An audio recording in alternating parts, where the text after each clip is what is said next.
Hello and welcome or welcome back to the channel. Today's video is a little bit of a how-to. A viewer requested that I show how to colour sunlight in your pages. She said she was really struggling, so I've picked out this page and we're just going to do a quick little how I map out for sunshine. So I'm just using Island Cuties by Joshua Dunbar. It's a little pocket colouring book here, and I've selected this little guy because he looks like he is in the sun to me. The first thing you need to decide is whether it's daytime or nighttime, because it will change the shade. I suggest if it's nighttime and you've got moonlight, you use a white for this, and that if it's sunshine, it's an island, it's really bright, you use a darker yellow. You then need to decide where your sunshine is coming from, and you can do it in your head, or very simply you could use a marker for this. So use a little clip, pop it on your page and decide, is it coming from a head, dead easy, everything straight down, or is it doing what sunshine tends to generally do and coming from an angle? We're going to do it with my sunshine is coming from top right. There's a couple of things that you have to take into effect at a more advanced level for this, and that is the sunlight behind, ahead, in front. That will change things, but for the process of starting this system out and learning it, we're going to do like it is directly up and right of this guy, no front back, there's no shift, he's almost like he's a flat object, and from there we're going to map out. And the way I do this is I map my sunshine first. You can then, when he's all finished and coloured, even white out some of the lines of where your light is, depending on how bright everything's going to be. So I've just got a Prismacolor cream. I'm not quite committed. I think this is going to be a daytime, but I've still gone for a paler yellow tone because I can always deepen that up yellow in certain parts, and then it doesn't really matter. Something pale when you're starting out rough makes sense. My sunlight is going to catch across the top of his hat. I do, like anything I do, I still blend out even my sunshine, so I'm not going to have just this stripe of yellow. And I'm just going to pop a very thin amount up top here. Okay, so from there you're going to have patches kind of not right on the edges, but towards the top of these flowers, just on this section, because these are on the other side. Anything to the left and down, of course, is our shadow section. So we've got this area here.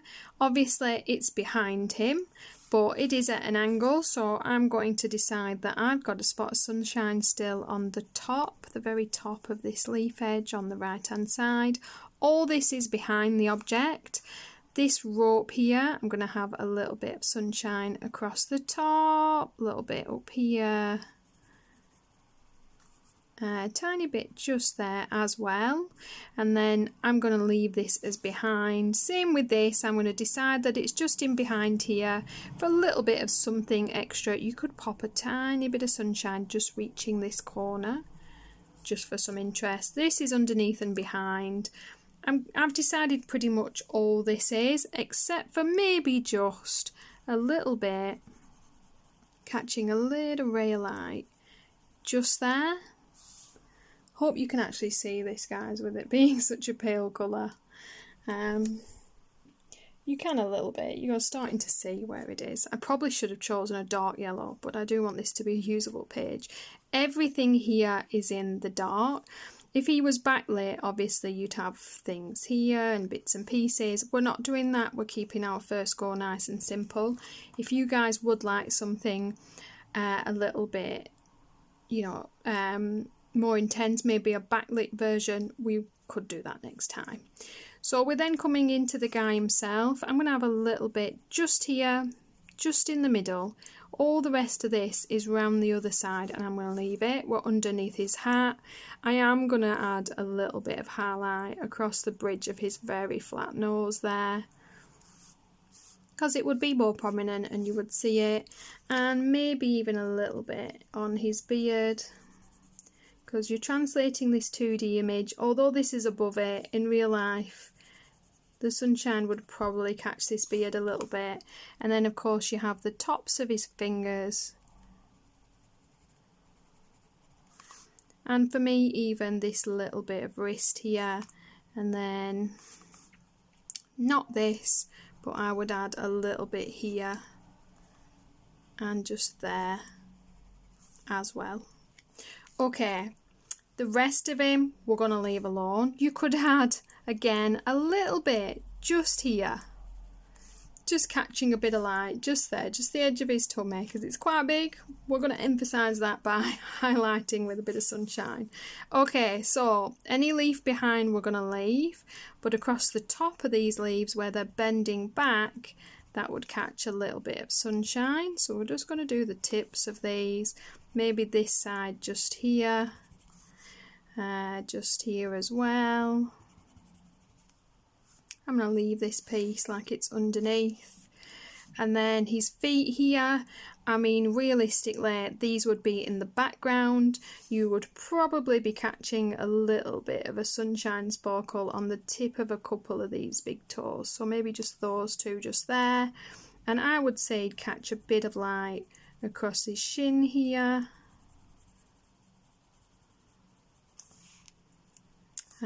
Even realistically, I think I'll tell you what, everything here we can leave. It's not gonna not look right when you're done. I'd leave these flowers because if anything later on, as you get a bit more advanced, you could even add his shadow, which would, if your light is here, which would be coming down and left a little bit, he'd have like a little bit of emphasized shadow, and you would find that would fall within that. Okay, so I'd add a tiny bit just here, I reckon, as well. Why not? And just for fun, just on the back of the foot, just there would be nice, and maybe a tiny bit just on the back of that leg because it's behind him, stretched out a little bit. Again, why not? And that is all I do, guys. I decide what's going to be in the light. It's the same sort of version we do when we decide what's going to be our darker spots. And then I would colour my page completely normally. You know, choose whatever we're going to do, and we've mapped out, it's a bit like just mapping out your highlights first, and then we're going to colour things the way we would do, but working around these colour tones and bits and pieces that we've got. So of course, you know what, so I'll get some greens, I will put my money where my mouth is, we'll just do a little bit of this for emphasis. Just for those that will say, it's the pencils, it's not. We're going to use Brutfuner Square, so anyone can do this. This is a budget set of pencils, and this is Amazon paper. I haven't done anything fancy, I haven't printed anything out. We are working with the basics here. You could have mapped this out in a Brutfuner yellow, it wouldn't have mattered. So I've just grabbed a 030, 048, 115, and I'm going to add a little bit of brown and be all fancy with a 119. It's like a green brown. So we're going to take our darker colour and we want to choose something in the light. So we'll start down here, I think. So obviously everything behind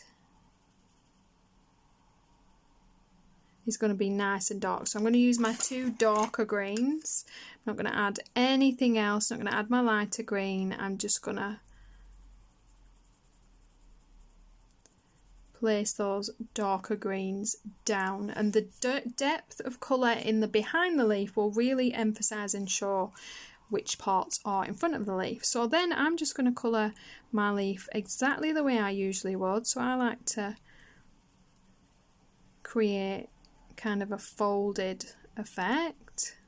I think I'm going to bring you in and down for this, guys, because I think now I'm not moving around and I won't forget. It's going to help for you to be a lot closer and to see. So I'm colouring the way I usually would, popping my shadow down the bottom, blending it off into nothing so I won't end up with a harsh line. I do the same thing the other side, and obviously my darker sides are all bottom and left. Keep that in your head and you can't go wrong really. Shadows bottom left, highlights top right. It's a really easy way to start and learn. So I'm just bringing my next green in now. I'm going to bring that up a little bit.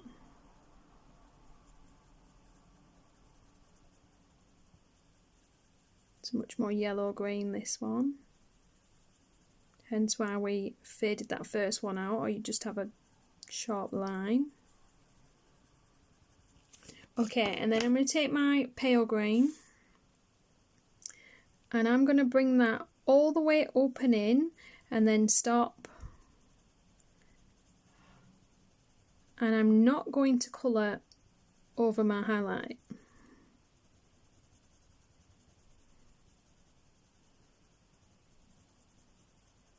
So I've just left it, it's cream. I do need to blend. I chose rather disparate shades of green there, so we're going to blend our medium green up a little bit into that paler green and get rid of that harshness there, while still completely just leaving that cream. And then what I tend to do is I'll take my cream and I will go back over, blend it in and out, and really emphasise that that is where my light was. And we've added a little bit of sunlight. We're going to do the same again. Ready? So we've got this guy here. Again, our shadows are going to be bottom left.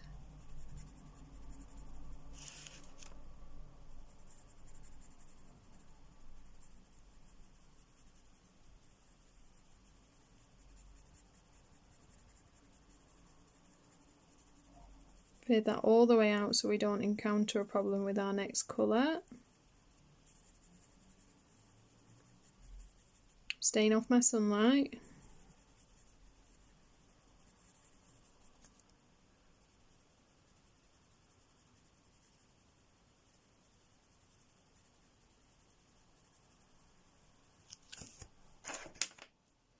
We're going to go in with our second green.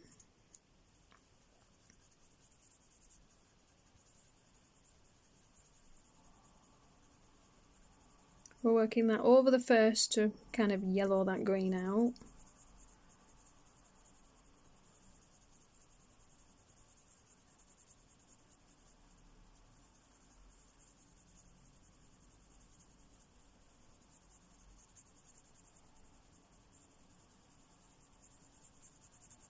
This is the thing with budget pencils. You can still create the most beautiful work, but you're gonna have to work a little bit harder for it.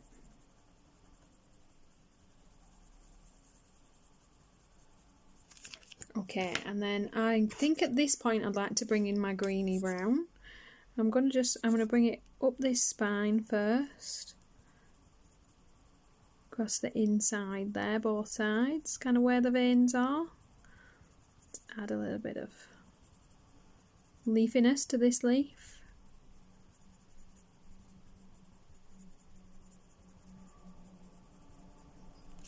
There we go. And then we'll add our lightest green.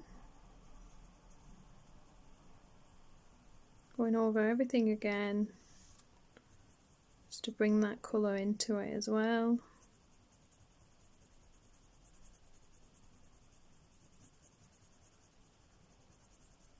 And again, I'm leaving my cream section be. I'm going to bring that medium green, blend that up and in a little, and then we're going to take our cream and we're going to finalise that off.